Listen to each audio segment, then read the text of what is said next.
The thundering hooves of a half-dozen horses kicked up dust against the setting sun as Teresa Blackburn clutched her shawl tighter around her shoulders, her trembling hand moving instinctively to her slightly swollen belly. The stagecoach had left her at Fort Yuma's station nearly 3 hours ago, and the Arizona Territory's punishing June heat of 1875 had drained what little strength remained in her 20-year-old frame. "Last stop before sundown, miss," the station master had said, his eyes lingering too long on her condition before turning away with poorly concealed judgment. She didn't blame him. An unmarried woman in her condition was trouble no one wanted. Teresa leaned against the rough wooden wall of the stagecoach station, fighting back tears. Just 6 days ago, her father had discovered her pregnancy and erupted in a fury that shook their Pennsylvania home. "No daughter of mine," he had roared, thrusting a handful of dollars and a one-way ticket west into her hands. Her mother had simply turned away, unable or unwilling to defend the daughter who had brought such shame upon their respectable name. The approaching riders drew closer, and Teresa straightened her posture despite her exhaustion. She wouldn't appear desperate, even though desperation had driven her to this frontier town with nothing but a small carpetbag and the life growing inside her. The lead rider slowed his chestnut stallion to a stop. Dust swirled around the horses as the others followed suit. Teresa tried not to stare, but the man commanding the lead horse caught and held her attention. Tall and broad-shouldered with sun-weathered skin and eyes the color of the Arizona sky, he removed his hat, revealing dark hair streaked with hints of copper. "Evening, madam," he said, his voice deep but gentle. "Station master said there might be a lady waiting on someone who ain't coming." Teresa swallowed hard.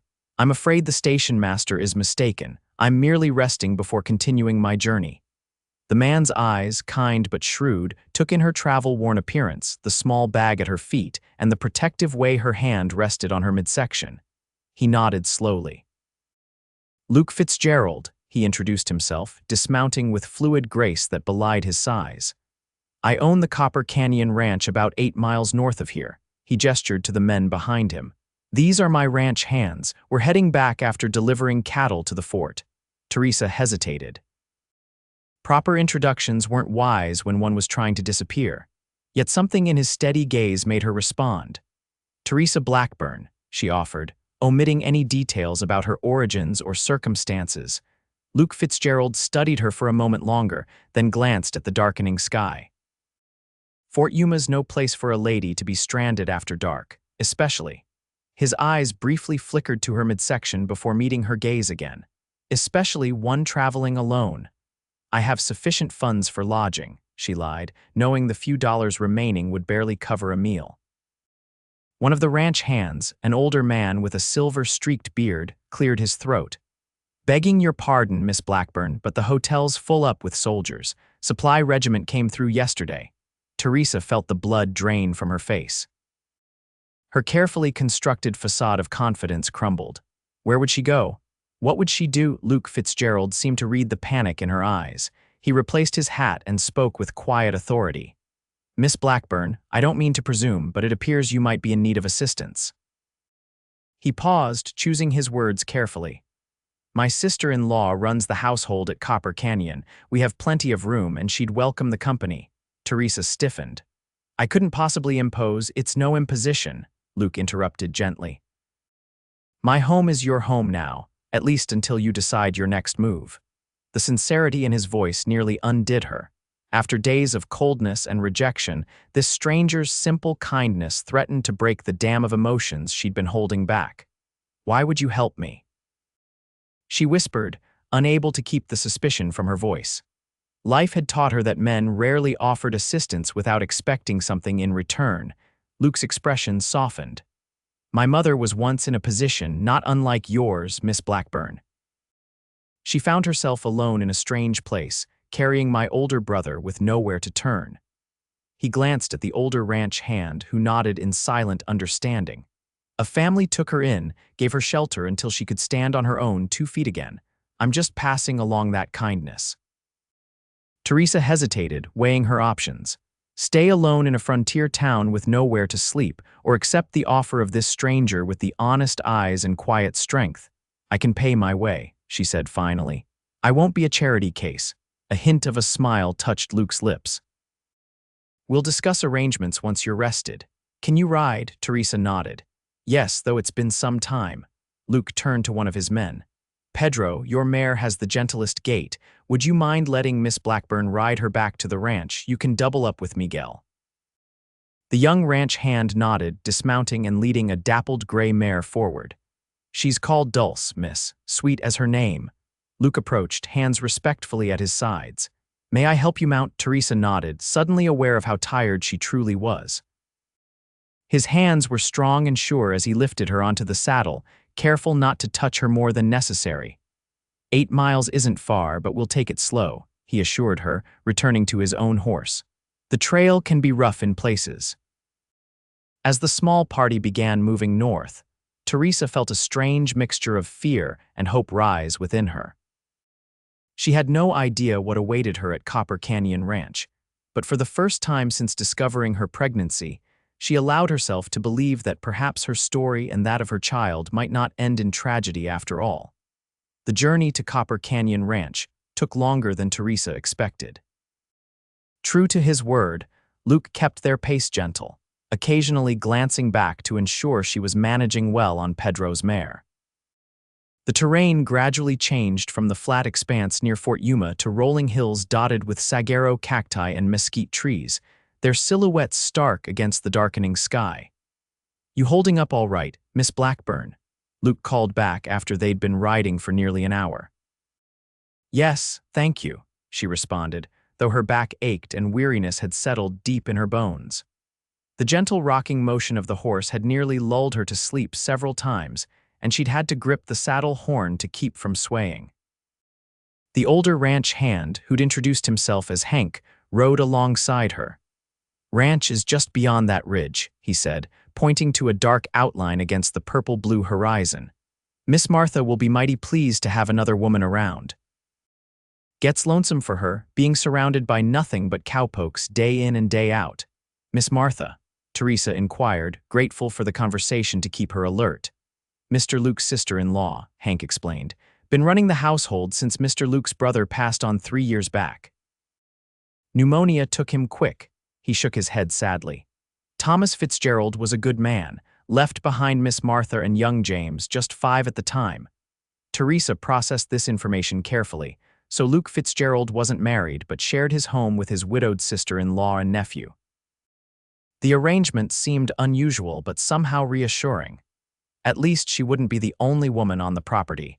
As they crested the ridge, Copper Canyon Ranch came into view. In the fading light, Teresa could make out a substantial main house built of timber and stone, with a wide porch wrapping around 3 sides. Several outbuildings and a large barn stood nearby, and a corral held what appeared to be at least a dozen horses. Lamplight glowed from the windows of the main house, warm and inviting against the gathering darkness. Home, Luke said simply, urging his horse forward down the gentle slope toward the ranch. As they approached, the front door of the house opened, and a slender figure emerged onto the porch, followed by a smaller one. The woman shaded her eyes against the setting sun, then waved when she recognized the riders. "You're late for supper." She called out, her voice carrying clearly in the evening air. "I was about to feed your portion to the dogs." Luke chuckled, a warm sound that surprised Teresa with its ease. "Hold your horses, Martha, we've brought a guest." By the time they reached the house, Martha Fitzgerald had descended the porch steps, a curious expression on her face. She was perhaps 30, with dark blonde hair pulled back in a practical bun and clear green eyes that widened when she spotted Teresa.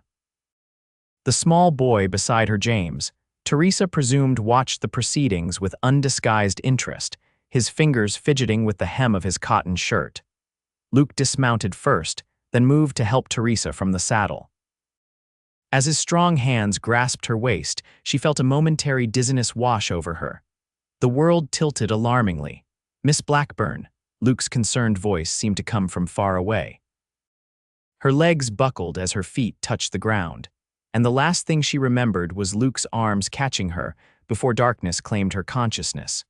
When Teresa awakened, she found herself lying on a comfortable bed in a simply furnished but pleasant room. Soft lamplight illuminated whitewashed walls adorned with a few watercolor paintings of desert wildflowers.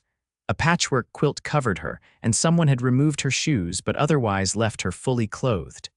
"There you are," came a gentle voice from beside the bed. "You gave us quite a worry." Martha Fitzgerald sat in a rocking chair, a piece of mending in her lap. She set aside her work and leaned forward, placing a cool hand on Teresa's forehead.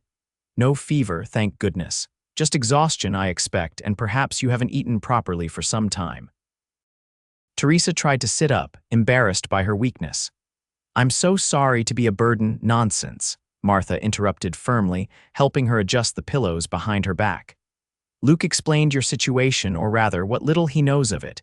You're welcome here for as long as you need." Teresa's hand moved instinctively to her stomach. "He told you about." Martha's expression softened. "Your condition is evident to anyone with eyes, dear. I've borne a child myself. I recognize the signs." She poured a glass of water from a pitcher on the bedside table and handed it to Teresa. "Drink this, then we'll see about getting some food into you." Teresa accepted the water gratefully, suddenly aware of how parched she was. After draining the glass, she looked directly at Martha. "I should explain." Martha held up a hand. "You don't owe me or anyone else explanations. Your past is your business. What matters is your health and the health of your child." Tears welled in Teresa's eyes at this unexpected acceptance. "Thank you," she whispered. A soft knock at the door preceded Luke's entrance. He carried a tray laden with a bowl of stew, thick slices of bread, and a cup of tea. "Hope I'm not intruding," he said, his expression a mixture of concern and relief at seeing Teresa conscious. "Thought you might be hungry." The aroma of the stew made Teresa's empty stomach growl audibly, causing a blush to rise to her cheeks. Luke smiled, setting the tray across her lap. "That's a good sign," he said. "Martha's venison stew has been known to revive the half-dead." Martha rose from her chair. "I'll leave you to your meal, Miss Blackburn. There's a nightgown laid out for you over there." She gestured to a chair where a cotton garment was neatly folded. "It might be a bit large, but it'll do for tonight." "Please call me Teresa," she responded, overwhelmed by their kindness. "Teresa, then." Martha smiled warmly. "Rest well. We can talk more in the morning." After Martha left, Luke lingered awkwardly by the foot of the bed. "I should let you eat in peace," he said, but made no move to leave. Teresa took a spoonful of the stew, closing her eyes briefly at the rich, savory taste. "This is wonderful," she murmured. Luke watched her for a moment longer, then spoke. "I want you to know that you're safe here, Miss Blackburn. No questions asked, no judgments made." His sincerity was unmistakable, and Teresa felt something inside her begin to uncoil a tension she'd been carrying for so long she'd forgotten what it felt like to be without it. "Thank you, Mr. Fitzgerald," she said quietly. "I don't know how I'll ever repay such kindness." "Luke," he corrected gently, "and there's nothing to repay. Everyone deserves a helping hand sometimes." He moved toward the door. "Get some rest. Morning comes early on a ranch, but no one expects you to rise with the roosters tomorrow." After he left, Teresa ate until her stomach was comfortably full, then settled back against the pillows. For the first time in weeks, she allowed herself to hope that perhaps, just perhaps, she'd found a temporary haven in this wild territory. As sleep claimed her once more, her hand rested protectively over the small swell of her belly, and she whispered a promise to her unborn child. "We'll be all right. Somehow we'll be all right." The following morning, Teresa awoke to sunlight streaming through curtains she hadn't noticed the night before. For a disorienting moment, she couldn't remember where she was. Then the events of the previous day came rushing back. The abandonment at Fort Yuma, Luke Fitzgerald's kindness, her embarrassing collapse upon arrival at the ranch. A soft knock drew her attention to the door. "Come in," she called, sitting up and smoothing her borrowed nightgown. Martha entered, carrying a basin of steaming water and clean towels. "Good morning," she greeted cheerfully. "I thought you might like to freshen up before breakfast. I've brought a dress that should fit you reasonably well." She laid a simple blue calico dress across the foot of the bed. It's one of mine from before James was born. You're very kind, Teresa said, swinging her legs over the side of the bed. What time is it? Just past 7. The men have been up for hours, but we keep breakfast going until 8 for stragglers. Martha set the basin on the washstand. There's a brush and comb on the dresser, and I've put your carpet bag in the wardrobe. Take your time. The kitchen's down the hall, first door on the right past the staircase. After Martha left, Teresa washed and dressed carefully. The borrowed dress fit better than she'd expected, though it was a bit loose in the shoulders. Her own shoes and shawl completed the ensemble, and after brushing her long brown hair into a simple bun, she felt almost presentable. Following Martha's directions, she made her way to the kitchen, where the aroma of coffee, bacon, and fresh biscuits filled the air. Martha stood at the stove, turning bacon in a large cast iron skillet, while young James sat at the table, concentrating intently on what appeared to be arithmetic problems in a tablet. "Good morning," Teresa said hesitantly from the doorway. James looked up, his blue eyes so like his uncle's curious. "Are you the lady who fainted?" he asked directly. "James," Martha admonished, though her tone held more amusement than reproach. "Where are your manners?" Teresa couldn't help smiling. "Yes, I'm afraid I am. Not my finest moment." "Uncle Luke carried you like in the stories," James informed her seriously. "Like a princess." Heat rose to Teresa's cheeks. "Did he now? Well, that was very gallant of him." Martha gestured to the table. "Sit, please. Coffee, or would you prefer tea in your condition?" "Coffee would be wonderful, thank you," Teresa replied, taking a seat across from James. "I've missed it these past weeks." Martha poured her a cup, then returned to the stove. "The men usually take breakfast in the bunkhouse, except for Luke. He should be in shortly. He likes to check the horses first thing."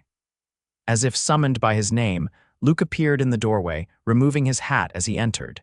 He'd clearly been working already. His shirt sleeves were rolled up to reveal tanned, muscular forearms, and his boots were dusty.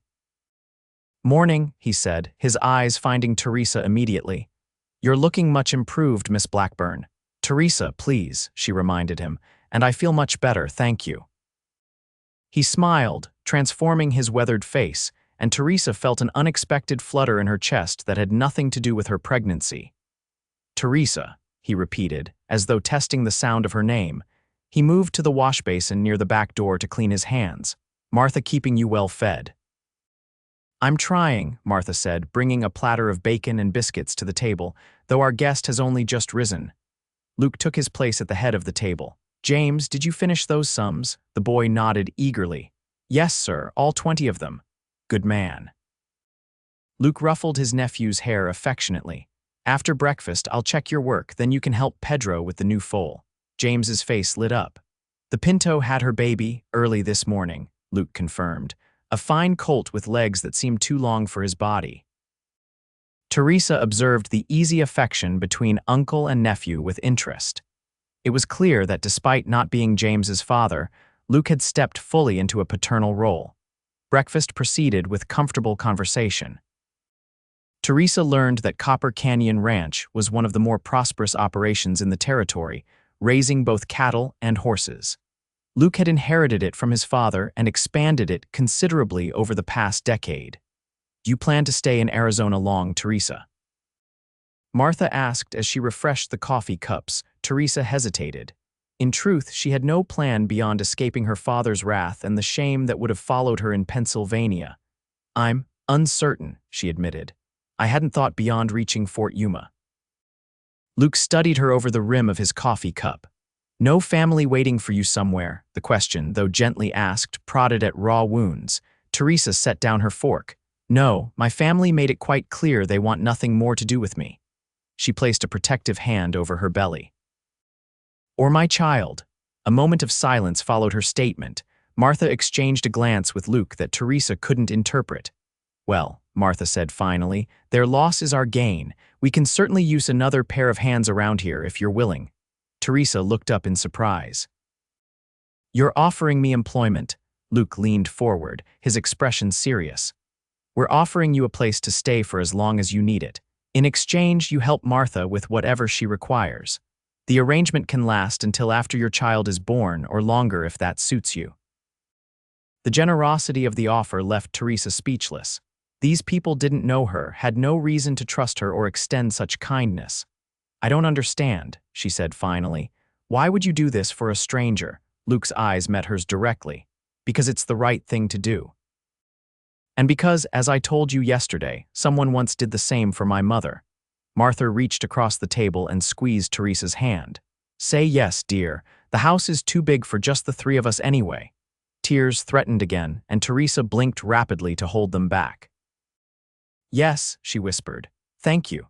"Yes," James, who had been following the conversation with interest, piped up.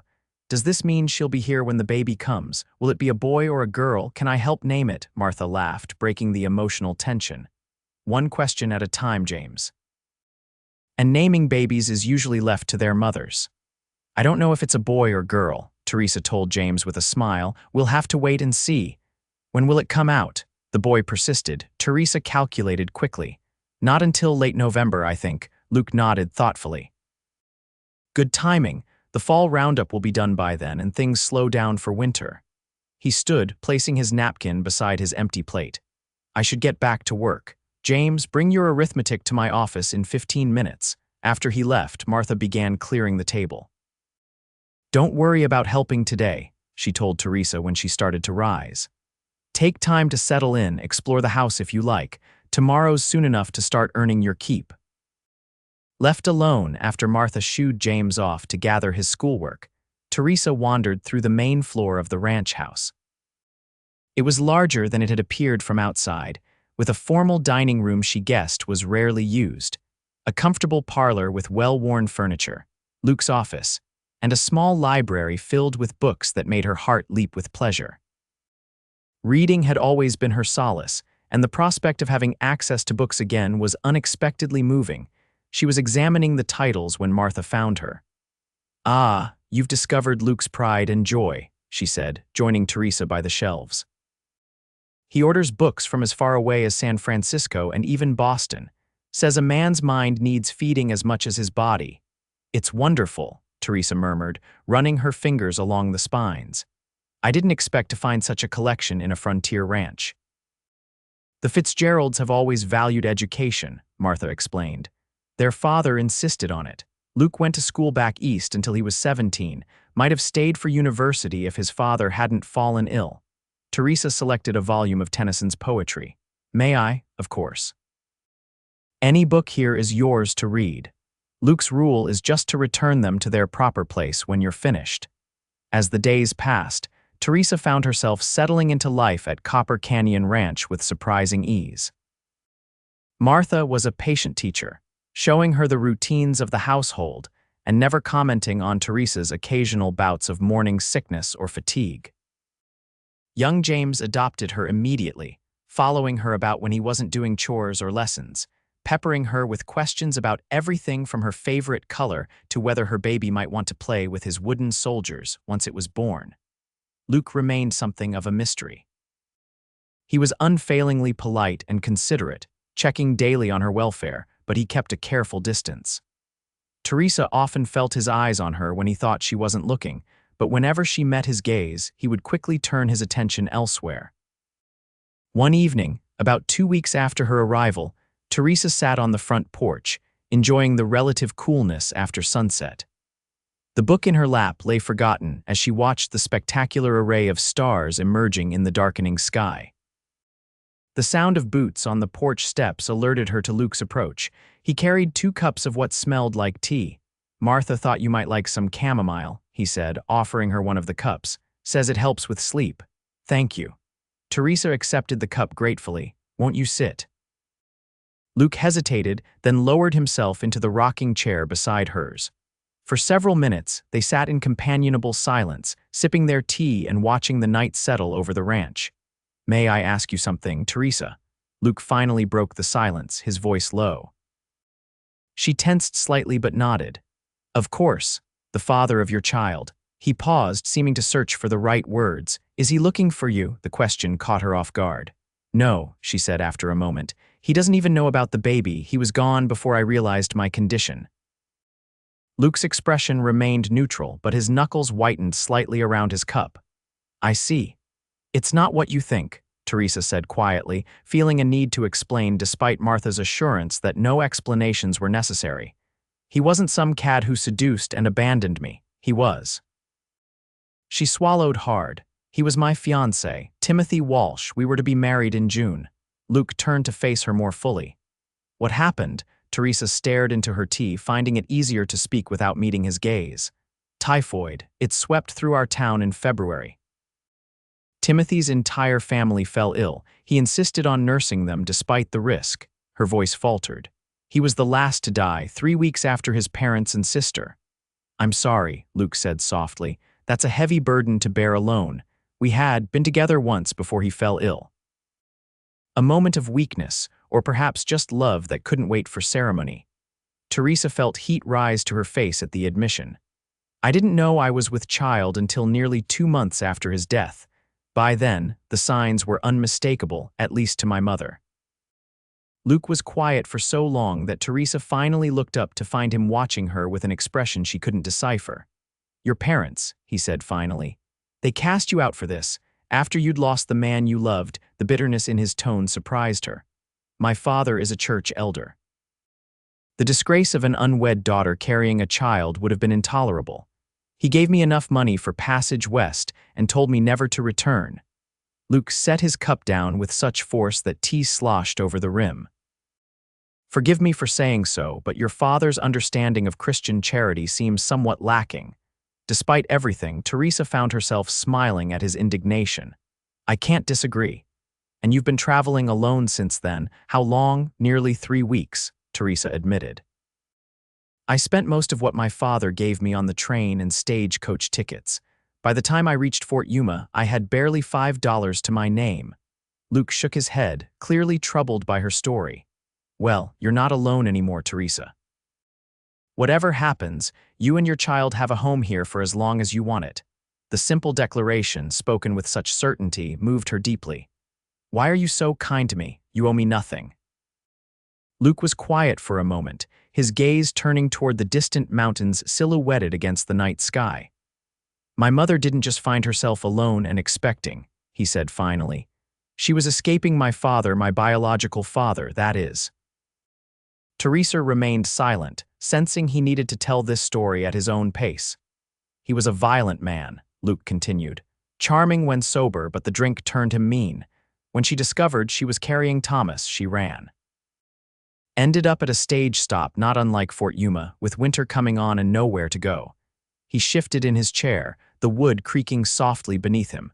John Fitzgerald was passing through. He was a widower, heading west to claim land in California. He offered her a place on his wagon, no strings attached. By the time they reached Arizona territory, they'd fallen in love.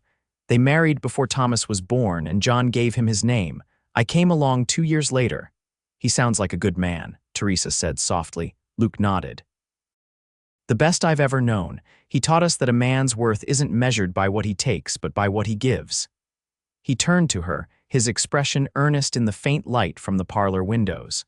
I'm not trying to be John Fitzgerald. I couldn't fill those boots if I tried.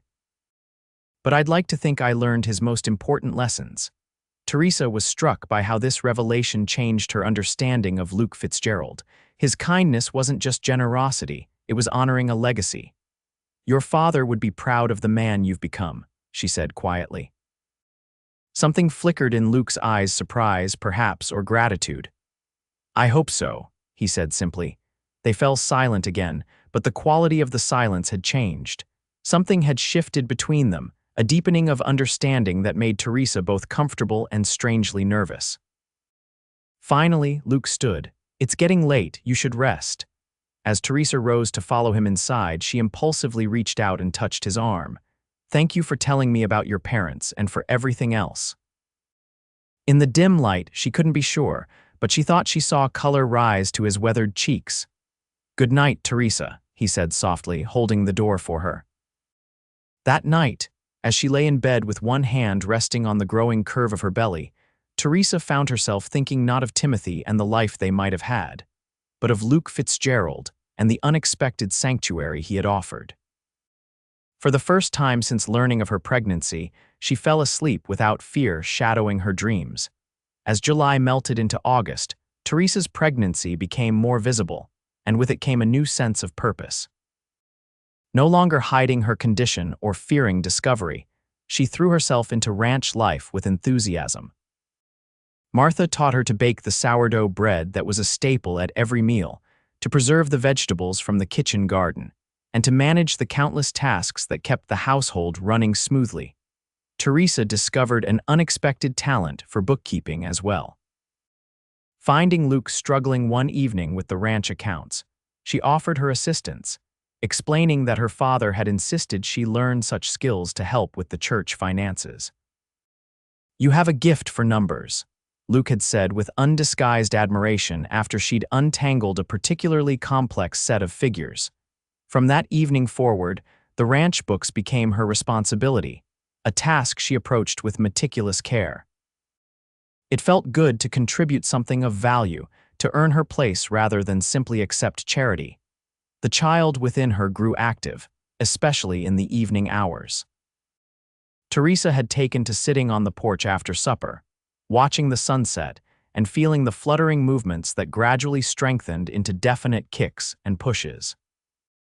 Luke often joined her during these quiet moments, sometimes bringing a book to read aloud from, other times simply sitting in companionable silence.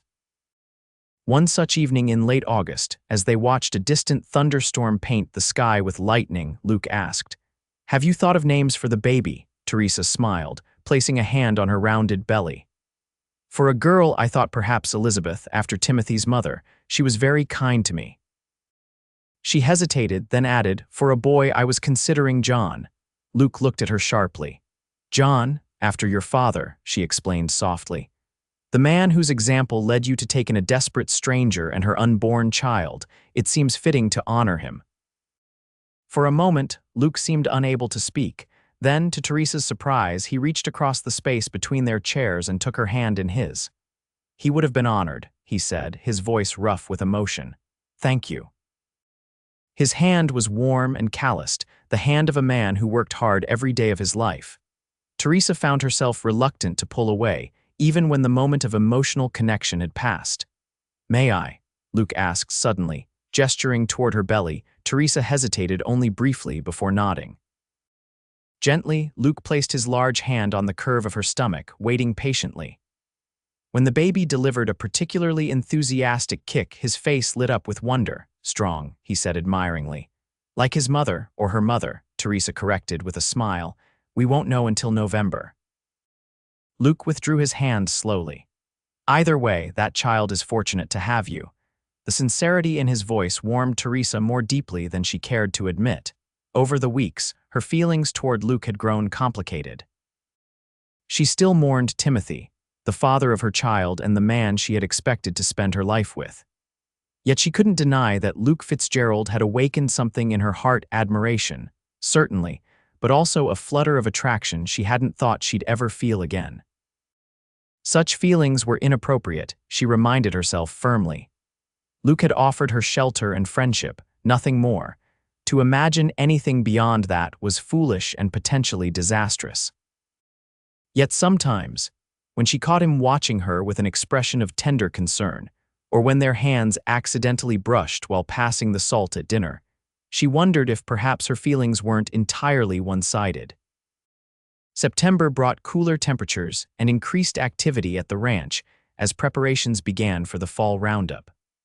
Luke was often gone from dawn until well after dark, working with his men to gather the cattle that had spread across the range during summer months. Teresa found herself missing their evening conversations more than she would have expected.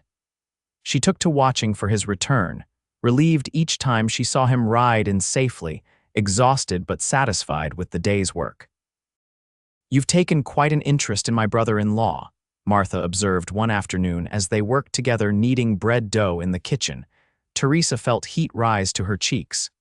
"He's been very kind to me. It's natural to be concerned for his welfare." Martha's knowing smile suggested she wasn't fooled. "Luke's a good man. The best I know, apart from his brother. He deserves happiness." "Martha," Teresa protested weakly, "I'm in no position to think of. That is, I'm expecting another man's child." "A man you loved, who died," Martha pointed out gently. No one would expect you to mourn forever, Teresa, least of all someone who loved you. Teresa focused intently on the dough beneath her hands. Even if that were true, Luke hasn't indicated any interest beyond friendship and Christian charity. Martha laughed softly. Oh, my dear. For a woman so intelligent, you can be remarkably unobservant. Luke watches you the way a man dying of thirst watches a stream of fresh water. He's just too honorable to say anything while you're dependent on his hospitality and still carrying another man's child. Teresa's hands stilled. You can't be serious. Completely serious, Martha assured her. I've known Luke Fitzgerald for over 10 years. I've seen him turn away at least a dozen eligible young women in that time. Not once have I seen him look at any of them the way he looks at you. Before Teresa could formulate a response, James burst into the kitchen, his face alight with excitement. They're back. Uncle Luke says they brought in over 300 head today, and he says there's going to be a celebration Saturday night after the roundup finishes. Martha wiped her hands on her apron. A celebration? He didn't mention that to me. James nodded eagerly. He's inviting folks from town and the neighboring ranches. There's going to be music and dancing. Well, Martha said, raising an eyebrow at Teresa, isn't that interesting timing? Teresa ignored the implication, focusing instead on the practical concerns. We'll need to prepare food for quite a crowd. How many people should we expect? Last time Luke hosted such a gathering was after Thomas died, Martha said thoughtfully. Must have been nearly 50 people, but that was a wake, not a celebration. This will likely be larger. The next few days were a flurry of preparation. Despite her advancing pregnancy, Teresa threw herself into the work alongside Martha, baking pies and cakes that were stored carefully in the cool pantry, planning the menu for the feast, and helping to clean the large barn where the dancing would take place. Luke, when he returned each evening, seemed pleased by their enthusiasm but oddly nervous around Teresa. Their easy companionship had developed a new tension that she couldn't quite understand until she recalled Martha's words about his feelings. Surely Martha was mistaken, Teresa told herself repeatedly. Luke was simply a good man honoring his father's legacy. Yet she couldn't deny the way her heart quickened when he entered a room, or how she found herself taking extra care with her appearance despite her expanding waistline. On the night of the celebration, Teresa stood before the small mirror in her bedroom, assessing her reflection critically. The dark green dress Martha had altered for her emphasized her eyes, but did little to disguise her 6-month pregnant belly. She had pinned her hair up in a more elaborate style than usual, with a few soft curls framing her face. You look beautiful, Martha said from the doorway, where she stood dressed in her own best gown of deep blue. That color suits you. Teresa smoothed the fabric over her stomach self-consciously. I feel enormous. You're creating life, Martha corrected gently. There's nothing more beautiful than that. When they descended to the main floor, they found Luke waiting in the parlor, dressed in clean black trousers, a crisp white shirt, and a dark vest. His hair was still damp from washing, and he'd trimmed his beard. He looked up as they entered, his gaze settling on Teresa with an intensity that made her breath catch. Ladies, he greeted them, his voice slightly rough. You both look lovely. Martha accepted the compliment with a smile, but Teresa found herself uncharacteristically speechless. She'd grown accustomed to seeing Luke as the hard-working rancher, often dusty and sweaty from his labors. This polished version was disconcertingly handsome. The guests will be arriving soon, Luke continued, offering an arm to each woman. Shall we? The celebration exceeded everyone's expectations. Neighbors from miles around arrived, many bringing additional dishes to share or instruments to join the small band Luke had hired from Fort Yuma. The barn had been transformed with lanterns and autumn wildflowers, creating a warm, festive atmosphere despite the utilitarian setting. Teresa found herself welcomed warmly by the community. To her surprise, no one seemed to judge her for her condition. Perhaps they assumed she was Luke's wife, returned from visiting family back east, or perhaps they simply didn't care. Whatever the reason, she was grateful for the acceptance. Miss Teresa, Pedro called from near the makeshift bar. Come meet my Rosalinda. Teresa made her way through the crowd to where the young ranch hand stood proudly beside a pretty dark-haired girl. "Hello, Pedro, and you must be Rosalinda. I've heard so much about you," the girl blushed prettily. "All good things, I hope. The very best," Teresa assured her. "Pedro speaks of little else when we're shelling peas or churning butter," Pedro grinned sheepishly. "We're to be married next spring," he announced. "Father Dominic has agreed to perform the ceremony. Congratulations," Teresa said sincerely. "You make a handsome couple." As the evening progressed, the music grew livelier, and couples took to the floor for energetic reels and waltzes. Teresa watched from the sidelines, one hand resting on her belly, enjoying the spectacle without expecting to participate. "Would you honor me with a dance?" Luke's deep voice beside her startled Teresa from her reverie. She turned to find him watching her with a mixture of hope and uncertainty that was endearing on such a confident man. "I'm not sure I should," she said, gesturing to her pregnant state. "I'm hardly light on my feet these days." Luke smiled. "It's a slow waltz. I promise not to twirl you too vigorously." Against her better judgment, Teresa placed her hand in his outstretched palm. "One dance, then." Luke led her to the edge of the dance floor, placing his hand respectfully at her waist while maintaining a proper distance, despite her protruding belly.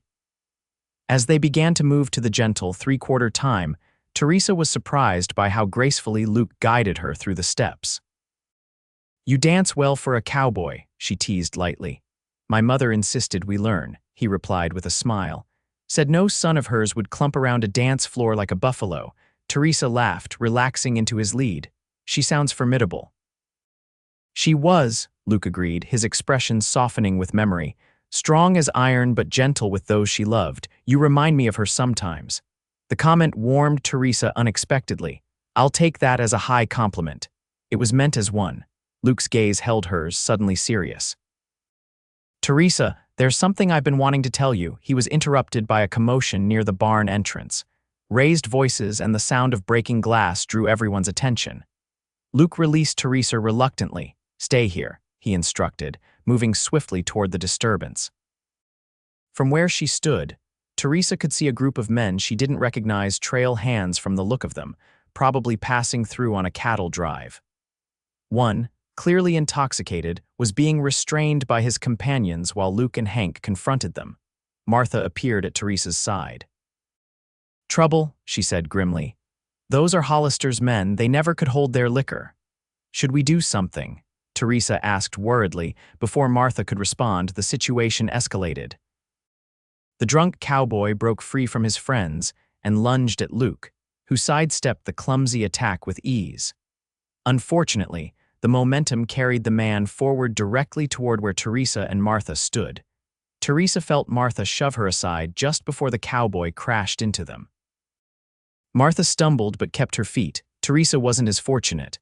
Off balance and hampered by her pregnancy, she fell backward, landing hard on the packed earth floor of the barn. Pain shot through her lower back, sharp and alarming. She gasped, curling protectively around her belly. "Teresa." Luke's voice cut through the sudden chaos. In moments, he was kneeling beside her, his face pale with concern. "Are you hurt? The baby? I don't know," she whispered, fear constricting her throat as another spasm of pain gripped her. "Something's wrong." Luke didn't hesitate. He gathered her carefully in his arms, rising to his feet with a strength that belied her increased weight. "Martha, get Dr. Ellis," he shouted over his shoulder as he carried Teresa toward the house. The pain continued in waves as Luke brought her to her bedroom. Martha and an older woman Teresa recognized as the doctor's wife followed close behind. "Put her on the bed," Mrs. Ellis directed, already rolling up her sleeves. "Then wait outside, Luke. This is women's business now." Luke laid Teresa down with infinite gentleness, his expression tormented. "I'll be right outside," he promised, squeezing her hand before reluctantly withdrawing. The next hours passed in a blur of pain and fear for Teresa. Mrs. Ellis, who had assisted her husband in countless deliveries, examined her thoroughly while Martha prepared hot water and clean linens. "The baby isn't coming yet," Mrs. Ellis announced finally, her weathered face serious but not grave. "But that fall gave your body quite a shock, my dear. You're having false labor pains." Will my baby be all right?" Teresa asked, her voice trembling. If we can stop these contractions, yes. You're only 6 months along too early for a healthy birth. The older woman patted her hand reassuringly. But I've seen this before.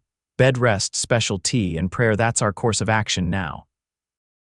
Dr. Ellis arrived shortly thereafter, confirming his wife's assessment. Complete bed rest for at least 2 weeks, he instructed firmly. After that, very limited activity until the baby comes. No lifting, no strenuous work of any kind. Through it all, Teresa was acutely aware of Luke pacing anxiously in the hallway. When the doctor finally allowed him to enter, his face was drawn with worry and self-recrimination. "This is my fault," he said immediately, taking the chair Martha placed beside the bed.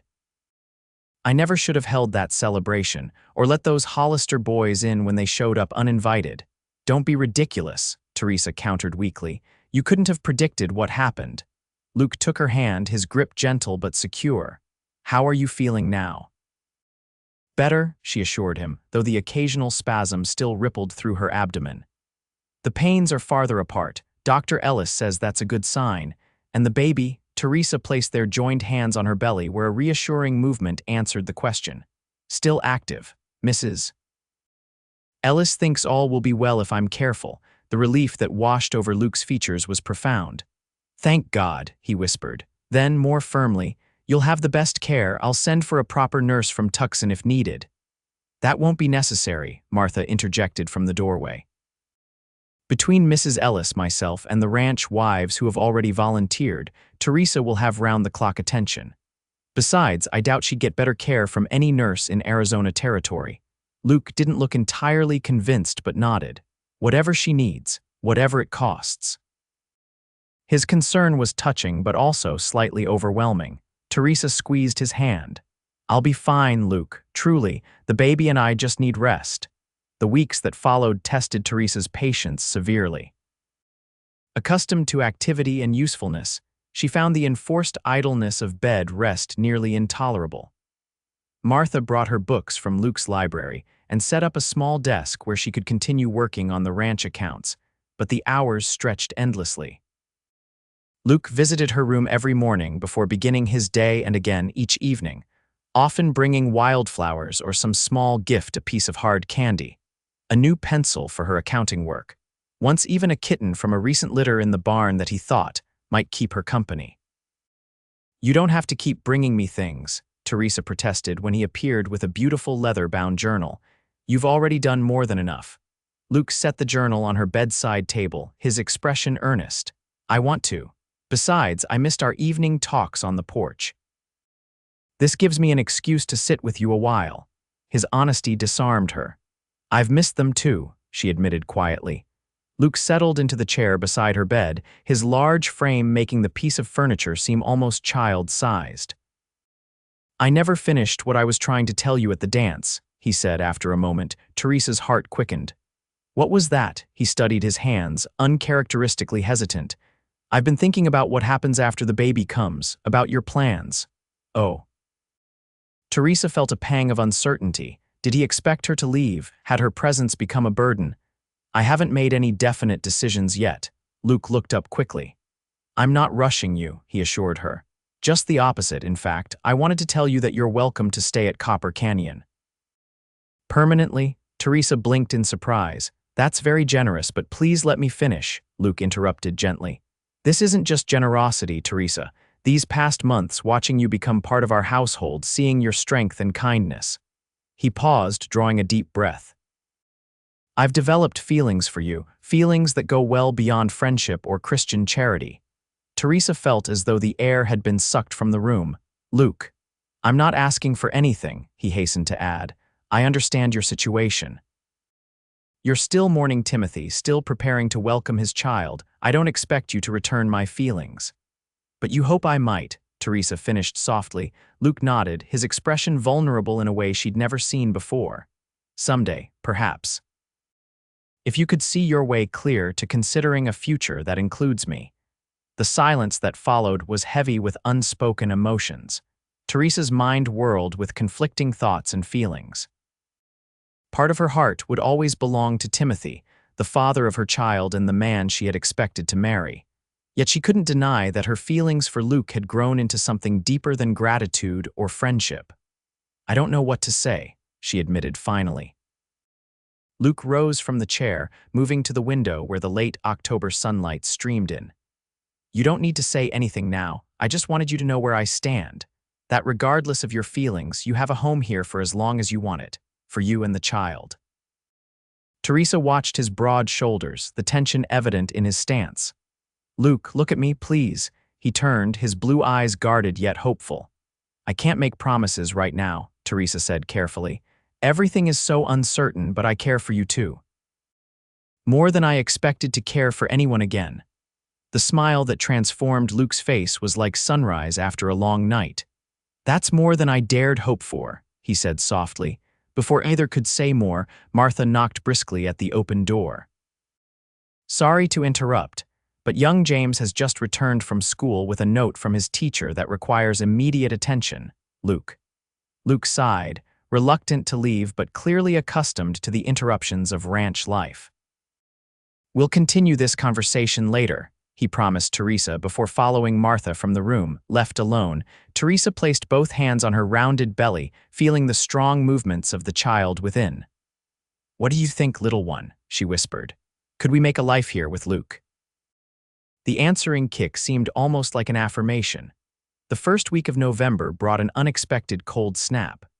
Snow dusted the distant mountains, and frost covered the ground each morning, melting away by noon under the still strong Arizona sun. Teresa, finally released from strict bed rest but still limited in her activities, took to sitting in the kitchen where she could help with simple tasks while enjoying the warmth of the cookstove.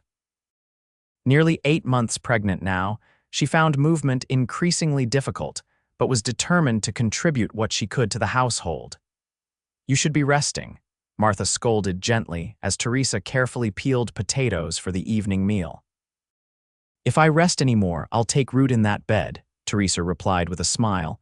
"Besides, peeling potatoes is hardly strenuous labor." Martha shook her head but didn't argue further. "Luke says we might get an early winter this year. He sent the men to bring in extra firewood just in case." The mention of Luke's name still brought a flutter to Teresa's heart. Since his declaration of feelings 3 weeks earlier, their relationship had developed a new dimension, not quite courtship, but something more than friendship. He often sat with her in the evenings, sometimes reading aloud or discussing ranch business, other times simply enjoying quiet companionship. He never pressed for more, respecting her need for time and clarity. "Will the cattle be all right if it snows heavily?" Teresa asked, setting aside another peeled potato. "They'll manage. The lower pastures rarely get deep snow and Luke always keeps extra hay stored for emergencies." Martha checked the bread rising near the stove. "He's a good rancher, always thinking ahead." "Like with the firewood," Teresa observed. "Exactly." Martha gave her a knowing look. "He takes care of what's his and those he loves." Before Teresa could respond to this pointed comment, James burst into the kitchen, his cheeks red from the cold. "Aunt Martha, Miss Teresa." "Uncle Luke says there's a wagon coming up the road." "Visitors? A wagon," Martha frowned. "We're not expecting anyone, are we, Teresa?" Teresa shook her head, setting aside the potato and knife. "Perhaps neighbors seeking shelter from the cold." Martha wiped her hands on her apron. "James, fetch another log for the fire. We'll want the parlor warm if we have guests." She turned to Teresa. "Can you manage the coffee while I tidy up a bit?" Teresa was already moving toward the stove. "Of course." By the time Luke entered the kitchen some 20 minutes later, Teresa had coffee brewing and Martha had set out her best china cups. James hovered excitedly near the window, watching for the approaching visitors. "It's a hired wagon from Fort Yuma," Luke announced, his expression concerned. "Driver says he brought an older couple all the way from the train station at Yuma. They're asking for Teresa Blackburn." The coffee pot nearly slipped from Teresa's grasp. "What? Who would?" A cold dread settled in her stomach. "Did they give their names?" Luke shook his head. "The driver didn't say. They'll be here in a few minutes." He studied her pale face. "Teresa, do you have any idea who it might be?" She gripped the edge of the table for support. "It could be my parents," she whispered. "But why would they come?" They made it very clear they wanted nothing more to do with me. Luke moved to her side immediately, his hand warm and steady on her arm. You don't have to see them if you don't want to. Teresa's mind raced. Why would her parents travel all this way after disowning her so completely? Had something happened back home, or had they simply come to ensure she wasn't using the Blackburn name and further embarrassing them? I should at least hear what they have to say, she decided finally, straightening her shoulders. But I won't leave with them if that's their purpose. Luke's expression hardened. No one will force you to go anywhere, Teresa. I promise you that. The sound of wagon wheels on the gravel drive outside silenced further conversation. Martha squeezed Teresa's hand encouragingly before going to open the front door. Luke remained at Teresa's side, his presence reassuring as they moved to the parlor to await their unexpected visitors. Voices in the entryway, Martha's welcoming tones, a man's deeper response, a woman's lighter one, and then Martha appeared in the parlor doorway. Teresa, she said gently, Mr. and Mrs. Blackburn are here to see you. Teresa felt Luke's hand at the small of her back, a silent promise of support as her parents entered the parlor. The months since she had last seen them seemed to have aged them considerably. Her father's hair had more gray, his tall frame slightly stooped. Her mother looked thinner, worry lines etched more deeply around her eyes and mouth. Both stared at Teresa's obviously pregnant figure with expressions that mingled shock, concern, and something else she couldn't quite identify. Mother, father, Teresa's voice was steadier than she felt. This is unexpected, Teresa. Her father's voice cracked slightly. He cleared his throat. You're looking well. An awkward silence fell. Teresa made no move to embrace them or invite them to sit. Finally, Luke stepped forward. I'm Luke Fitzgerald, he introduced himself, his tone polite but cool. This is my home, Copper Canyon Ranch. Teresa has been staying with us these past months. Mrs. Blackburn's eyes darted between Luke and Teresa. Are you married? She asked hesitantly. No, mother, Teresa replied firmly. Mr. Fitzgerald has kindly provided a home for me when my own family would not. Her father flinched at the direct accusation. May we sit, please? It's been a long journey. Martha, who had been hovering in the doorway, stepped forward. I'll bring coffee, she offered, giving Teresa an encouraging smile before disappearing toward the kitchen. Once they were seated, Teresa's parents on the sofa, Teresa in an armchair with Luke standing protectively behind it, Mr. Blackburn spoke again. We've come a long way to find you, daughter. Why? Teresa asked directly. You made your feelings quite clear when you sent me away. Her mother's eyes filled with tears. Because we were wrong, she said, her voice barely above a whisper, so terribly wrong. The simple admission stunned Teresa into silence. After you left, her father continued, his voice rough with emotion, your mother fell ill, nothing serious, just a summer fever, but it gave her time to think, to pray. He glanced at his wife. She helped me see that in my concern for our family's reputation, I had forgotten the most important teaching of Christ to love one another. It took you 4 months to reach this conclusion. Teresa couldn't keep the bitterness from her voice. No, her mother interjected. It took 4 months to find you. We've been searching since July. She leaned forward earnestly. When you didn't write, we had no idea where you'd gone. We hired a Pinkerton detective to trace your journey. He finally located you through the stagecoach records at Fort Yuma.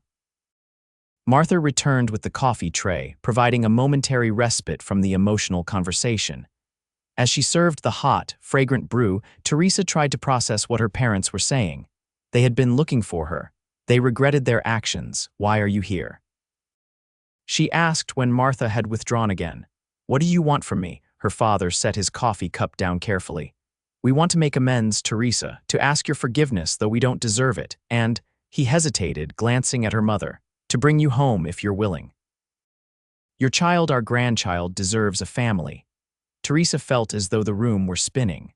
After months of building a new life, of accepting that her parents had cast her out forever, their sudden reappearance with offers of reconciliation was overwhelming. Luke's hand came to rest lightly on her shoulder, grounding her. Teresa has a family, he said quietly. She's made a place for herself here. Mr. Blackburn studied Luke with newfound interest. You care for my daughter. It wasn't a question, but Luke answered anyway. I do, very much. Teresa reached up to cover Luke's hand with her own, drawing strength from his steady presence. "I appreciate that you've come all this way," she told her parents, "and I'm glad to hear that you regret your actions, but I can't simply forget what happened." "We don't expect you to," her mother said quickly. "We know we hurt you terribly, but we're asking for a chance to make it right." "What about Timothy?" Teresa asked. "You never approved of him even before everything happened. Will you acknowledge this child as his?" "As your legitimate grandchild," her father looked down at his hands. "Timothy Walsh was a good man. His care for his family during their illness proved that. If he had lived, I believe he would have made you a fine husband." He met her eyes directly. "Yes, we will acknowledge this child as our grandchild, with all that entails." Tears welled in Teresa's eyes at this unexpected vindication of Timothy's memory. For months, she had carried not only the grief of his loss, but also the burden of knowing her parents had thought poorly of him. "Thank you for that," she said softly. "It means a great deal to me." Her mother leaned forward, hope lighting her tired features. "Then you'll come home with us. We've prepared the nursery already. The whole town is ready to welcome you back." Teresa felt Luke's hand tighten slightly on her shoulder, then deliberately relax. He would support whatever decision she made, she realized, even if it meant losing her. "I need time to think," she said finally. "This is all very sudden." Her father nodded. "Of course. We've taken rooms at the hotel in Fort Yuma. We can wait while you consider." He hesitated, then added, "But please don't take too long. The journey becomes more difficult as winter approaches and in your condition." "I understand." Teresa rose awkwardly to her feet, signaling the end of the conversation. "How long will you stay in Fort Yuma?" "As long as necessary," her mother assured her, standing as well. "Within reason, of course. Your father has church duties to return to eventually." Luke stepped forward. "I'll have one of my men drive you back to town. The hired wagon looks about ready to fall apart, and the road can be treacherous after dark." Mr. Blackburn accepted the offer with a nod of thanks. As the arrangements were being made, Teresa's mother approached her, hesitantly reaching out to touch her rounded belly. "May I?" Teresa nodded, watching as her mother laid a gentle hand on her stomach.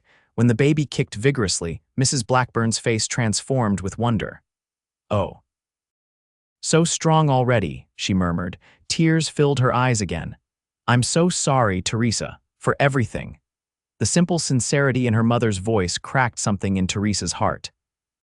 Despite her resolve to remain distant, she found herself stepping into her mother's embrace, accepting the comfort she had missed so desperately these past months. "I've missed you," her mother whispered against her hair. "Both of you." After her parents had departed, promising to wait for her decision, Teresa retreated to her room, her emotions in turmoil. The unexpected reunion had left her drained and confused. Part of her yearned for reconciliation, for the chance to give her child the extended family she had always envisioned. Yet another part recoiled at the memory of her father's harsh judgment, her mother's silent complicity in her banishment. And then there was Luke. The thought of leaving Copper Canyon Ranch, of leaving him, created a hollow ache in her chest that she couldn't ignore. A soft knock at her door roused her from her thoughts. "Come in," she called, expecting Martha with the evening tea. Instead, Luke entered, his expression carefully neutral. "I thought you might want to talk," he said, remaining near the door. "Or perhaps you'd prefer to be alone." Teresa smiled wearily. "I'd welcome your company, actually. My thoughts are running in circles." Luke crossed to the window seat where she sat, lowering himself beside her with characteristic grace despite his size. For several minutes, they sat in companionable silence, watching the sunset paint the distant mountains in shades of gold and purple. "They seem sincere," Luke observed finally. Teresa nodded. "Yes, I believe they are genuinely sorry." She sighed, absently rubbing her belly where the baby had begun its evening acrobatics. "But is that enough? Can I trust them not to reject us again if circumstances become difficult?" Luke considered this thoughtfully. "Only you can answer that. You know them better than anyone." "I thought I did," Teresa said softly, "but I never expected them to cast me out the way they did, nor did I expect them to travel across the country to find me." Luke hesitated, then asked the question that clearly weighed on him. "Are you considering going back with them?" Teresa turned to study his face, noting the careful control he maintained over his expression. "I don't know," she admitted. "Part of me wants to forgive them, to give my child the grandparents and extended family I always imagined. Another part is afraid to trust again. And then—" She faltered, suddenly shy. "And then," Luke prompted gently. Teresa gathered her courage. "And then there's you," she said simply. "What I feel for you, what we might become to each other." Something in Luke's carefully maintained composure broke at her words. He reached for her hand, holding it between both of his. "Teresa, I won't influence your decision. Your parents are offering reconciliation, a chance to heal old wounds. I would never stand in the way of that." "But," she prompted, hearing the unspoken qualification in his tone. "But I love you," he said quietly. "I think I've loved you since I found you waiting at that stagecoach station, trying so hard to be brave when you were clearly terrified." The simple declaration stole Teresa's breath.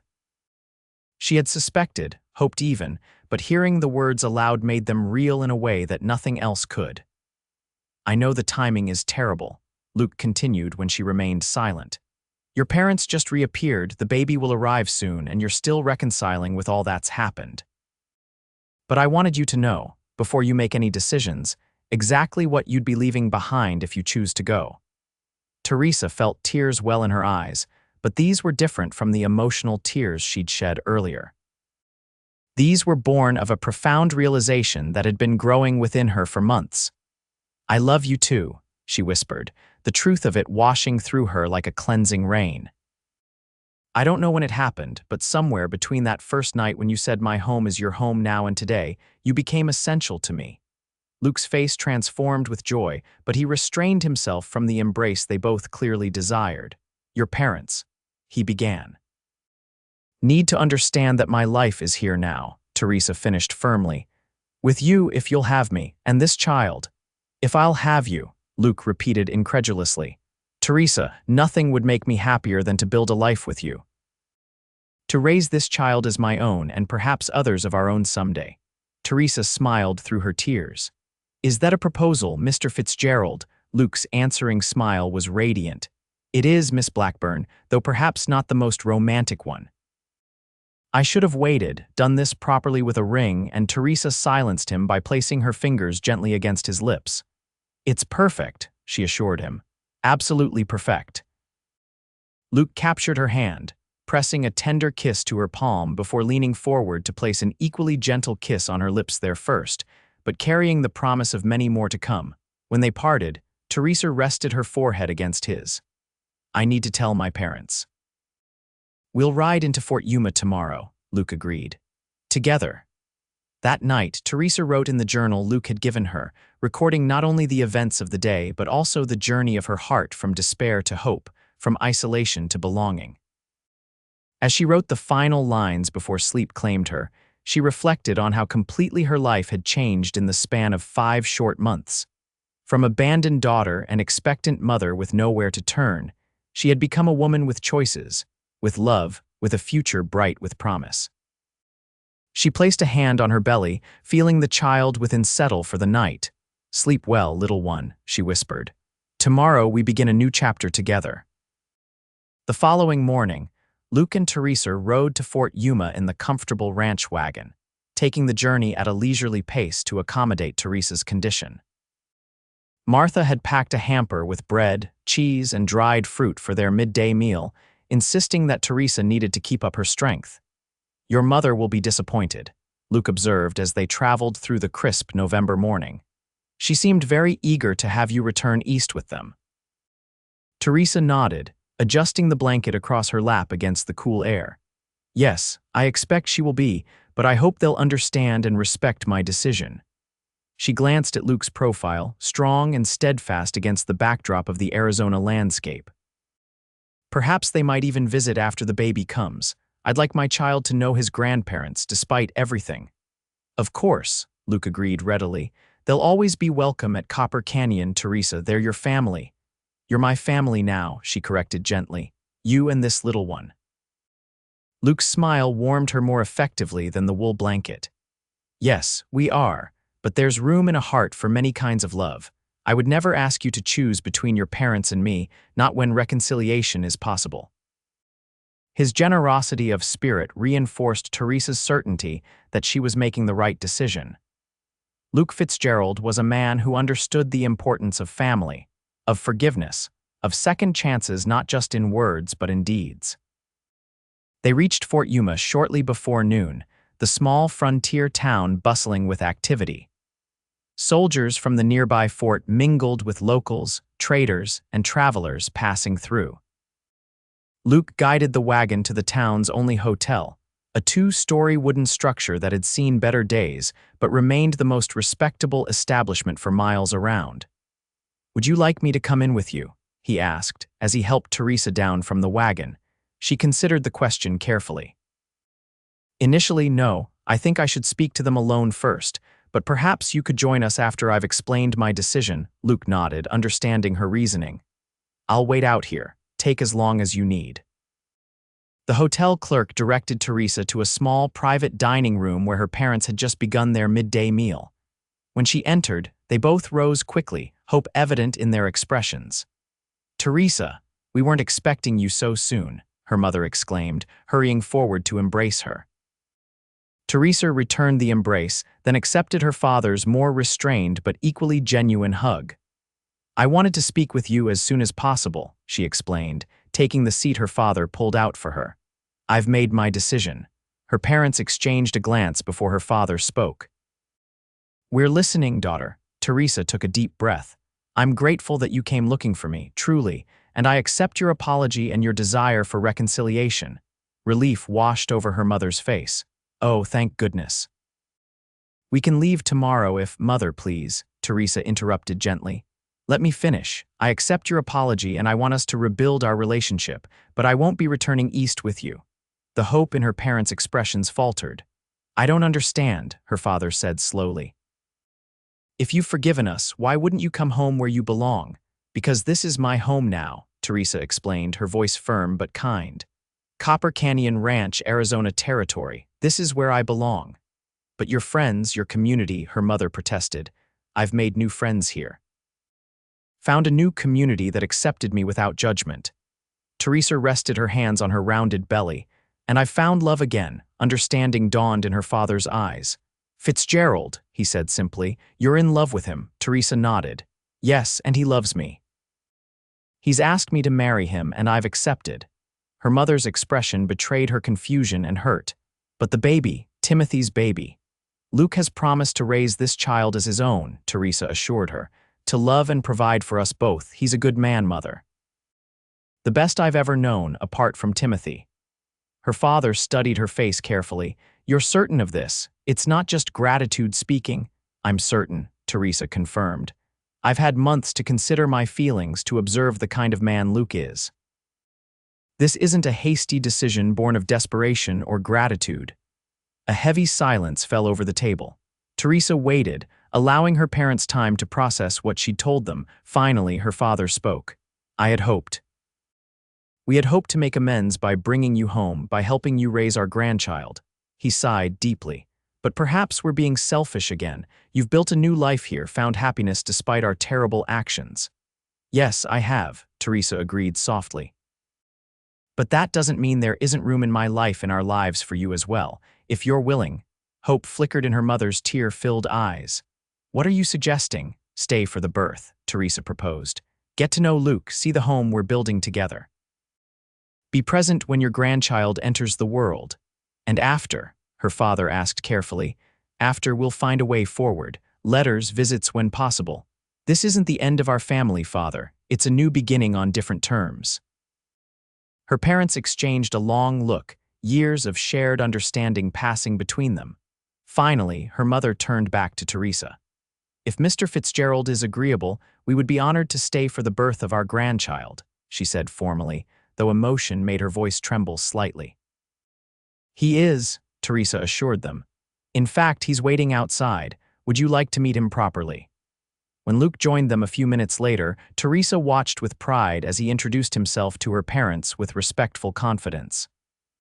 Her father, initially reserved, gradually warmed as Luke spoke of the ranch, of his plans for expanding the horse breeding operation, and of his intentions toward Teresa and her child.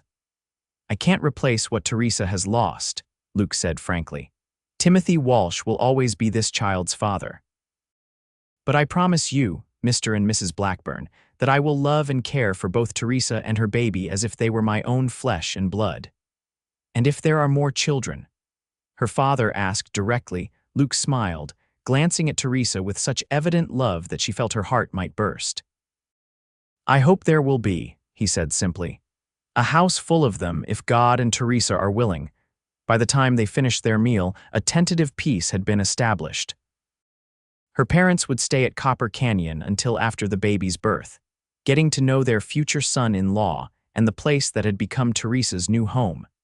As they prepared to leave the hotel, Luke drawn aside into conversation with her father, while her mother helped Teresa with her shawl. "Mrs. Blackburn whispered, "He loves you very much. I can see it in the way he looks at you." "Yes," Teresa agreed, watching Luke's strong profile as he listened respectfully to whatever her father was saying. "And I love him. I never expected to find love again after Timothy, but life has a way of surprising us." "Indeed it does," her mother murmured, her eyes suspiciously bright. "Indeed it does." The late November days passed quickly at Copper Canyon Ranch. Teresa's parents settled into the rhythm of ranch life with surprising adaptability. Her father, initially uncomfortable in the rustic surroundings, soon found common ground with Luke over their shared love of horses. Her mother and Martha formed an immediate bond, working together in the kitchen and sharing stories of their vastly different experiences. The wedding was a simple affair, held in the ranch parlor 2 weeks after her parents' arrival. Father Dominic from the Fort Yuma Mission officiated, his kind eyes twinkling as he pronounced Luke and Teresa husband and wife. There were no elaborate decorations, no expensive gown, just Teresa in her best dress, hastily altered by Martha to accommodate her 8-month pregnant belly, Luke in a clean black suit, and the small family gathered to witness their vows. "I never thought I'd see my daughter married in a frontier ranch house," Mrs. Blackburn commented afterward, dabbing at her eyes. "But I must admit it was perfect in its own way." Teresa, radiant with happiness despite her unwieldy condition, squeezed her mother's hand. "It was perfect in every way," she corrected gently. That night, as Luke carried her across the threshold of what had been his bedroom and was now their shared space, Teresa felt a sense of completion she hadn't thought possible months ago when she'd stood abandoned at the Fort Yuma stagecoach station. "Happy, Mrs. Fitzgerald?" Luke asked softly as he set her gently on their bed. "Completely," she assured him, drawing his face down for a tender kiss. "Though I may need help getting up again, I feel like I'm as big as a house." Luke laughed, the sound rich with joy and anticipation. "You're beautiful," he insisted, sitting beside her and placing a reverent hand on her belly. "Both of you." Teresa covered his hand with her own. "Not long now," she murmured. "A few more weeks at most, according to Mrs. Ellis." "I can't wait to meet him, or her," Luke added quickly. "Boy or girl, this child will be loved," Teresa said with certainty. "By all of us." The baby, it seemed, had its own timetable. 3 days after the wedding, Teresa awoke in the pre-dawn darkness to a sharp pain that took her breath away. By the time Luke stirred beside her, she was certain. "Luke," she gasped between contractions. "It's time." What followed was a flurry of activity as Martha sent James racing to fetch Mrs. Ellis. Luke paced anxiously until banished from the bedroom, and Teresa's mother took up position as helper to the experienced midwife who arrived just as the sun was breaking over the eastern mountains. "Early, but not dangerously so," Mrs. Ellis pronounced after examining Teresa. "This little one is eager to meet the world." The labor progressed steadily through the morning and into the afternoon. Teresa, exhausted but determined, drew strength from her mother's unwavering support and Martha's practical encouragement.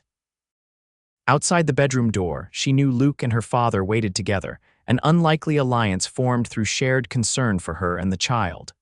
"I can see the head," Mrs. Ellis announced finally as the winter sun began its early descent. "One more big push, Teresa." With a cry that was part pain and part triumph, Teresa bore down with the last of her strength. A moment later, a different cry filled the room, the indignant wail of a newborn taking its first breath. "A boy," Mrs. Ellis declared joyfully, placing the squalling infant on Teresa's chest. "A fine, healthy boy." Teresa gazed down at her son in wonder. Despite arriving nearly 3 weeks early, he was perfect, red-faced and angry at his abrupt entry into the world, with a thatch of dark hair that already showed hints of Timothy's auburn coloring. "Hello, John," she whispered, using the name she and Luke had agreed upon months ago. "Welcome to the world." Her mother, tears streaming unashamedly down her face, leaned in to touch the baby's tiny hand. "He's beautiful, Teresa, absolutely beautiful." After Mrs. Ellis had cleaned and wrapped the infant and helped Teresa into a fresh nightgown, Martha opened the bedroom door to admit the anxious men.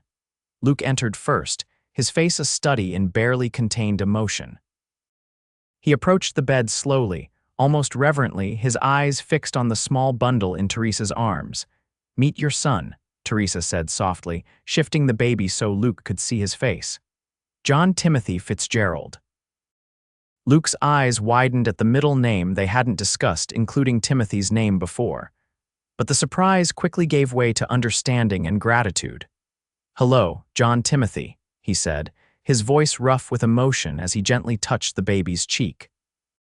"I've been waiting a long time to meet you." He looked up at Teresa, and the love in his eyes made her breath catch. "Thank you," he whispered, bending to kiss her forehead. "For him, for you, for everything." Her father approached more hesitantly, peering down at his grandson with barely concealed awe. "He has your nose, Teresa," he observed gruffly, "and your mother's chin." "Would you like to hold him?" Teresa offered. Mr. Blackburn glanced at Luke as if seeking permission. Luke nodded encouragingly, and Teresa's father carefully accepted the newborn, cradling him with surprising skill. "I held you just like this when you were born," he told Teresa, his voice thick with emotion.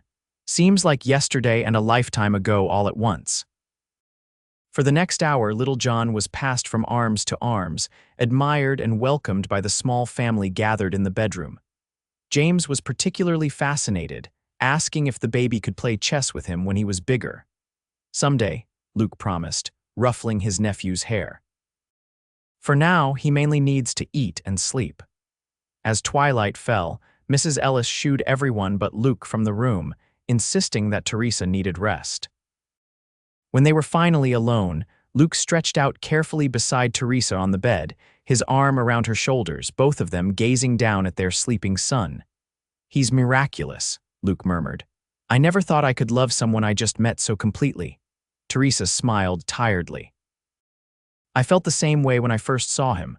And when I first saw you," she added, turning her face to meet his gaze, Luke's expression softened. "I remember the exact moment I knew I loved you," he said quietly. "You were sitting on the porch one evening in July, reading aloud to James from Treasure Island. The way the sunset caught in your hair, the patience in your voice as you explained the difficult words to him. I suddenly couldn't imagine my life without you in it." Teresa leaned into his embrace, careful not to disturb the sleeping baby. "And I remember when I realized I loved you. It was the night you brought me that stray kitten to keep me company during bed rest. You were so concerned about my happiness, even in the smallest ways. I knew then that I'd found something rare and precious." Luke kissed her gently. "Sleep now," he encouraged. "You've done the most incredible work today. I'll be right here." As Teresa drifted toward sleep, the baby secure between them, she reflected on the journey that had brought her to this moment. From the devastating loss of Timothy, through her parents' rejection and the desperate journey west, to finding unexpected love and creating a new family at Copper Canyon Ranch, it had been a path of sorrow and joy, despair and hope. "My home is your home now," Luke had said on that first evening, offering shelter to a pregnant stranger abandoned by her family. He couldn't have known then how prophetic those words would prove to be, not just a temporary refuge, but a true home, built on love, acceptance, and the promise of a shared future. Teresa fell asleep with a smile on her lips, surrounded by the two people who represented her past and her future, perfectly united in the present moment of contentment. 5 years later, Teresa stood on the front porch of Copper Canyon Ranch, watching the approaching riders with a mixture of excitement and nostalgia. Beside her, 4-year-old Elizabeth, named for Timothy's mother, as her older brother had been named for Luke's father, bounced impatiently.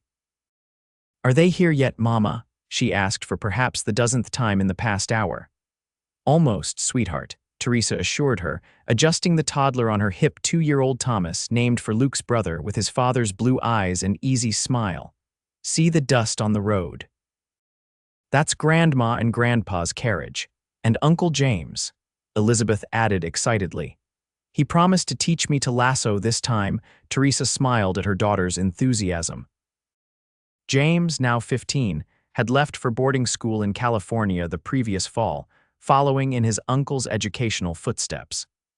This would be his first visit home since Christmas, and the entire family had been counting the days.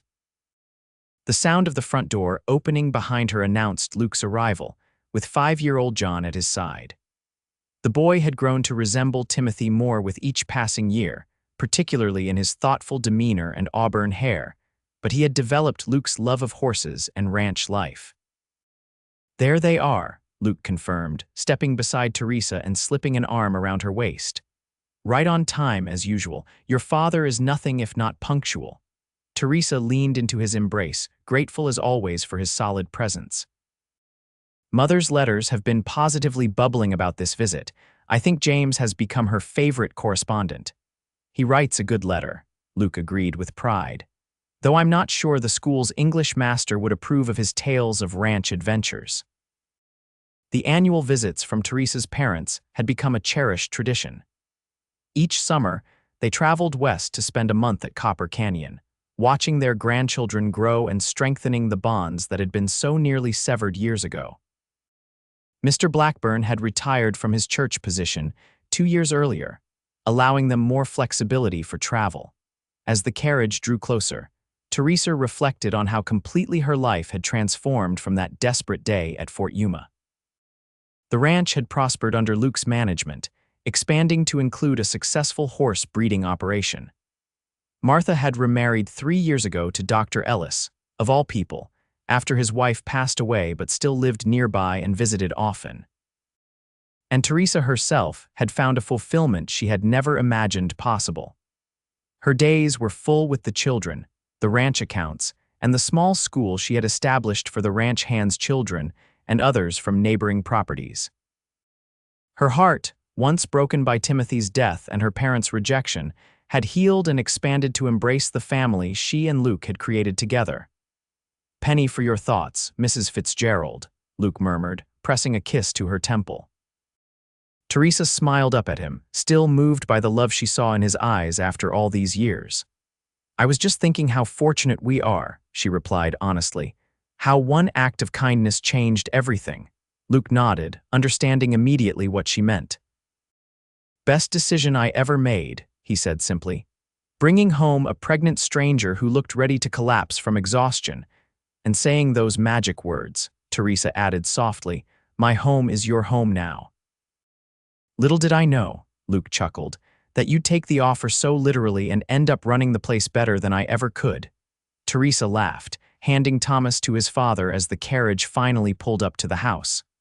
"We run it together, Mr. Fitzgerald. Everything we do together." As their family gathered in joyful reunion, grandparents embracing grandchildren, James lifting Elizabeth high in the air to her delighted squeals, Martha and Dr. Ellis arriving for the welcome dinner, Teresa felt a sense of completion that transcended even her greatest hopes from those dark days of rejection and fear. From the ashes of loss and abandonment, she had found not just shelter but love, not just acceptance but belonging. The journey had been difficult, marked by pain and uncertainty, but standing here now, surrounded by 3 generations of family bound by love rather than merely blood, Teresa knew she wouldn't change a single step of the path that had led her home.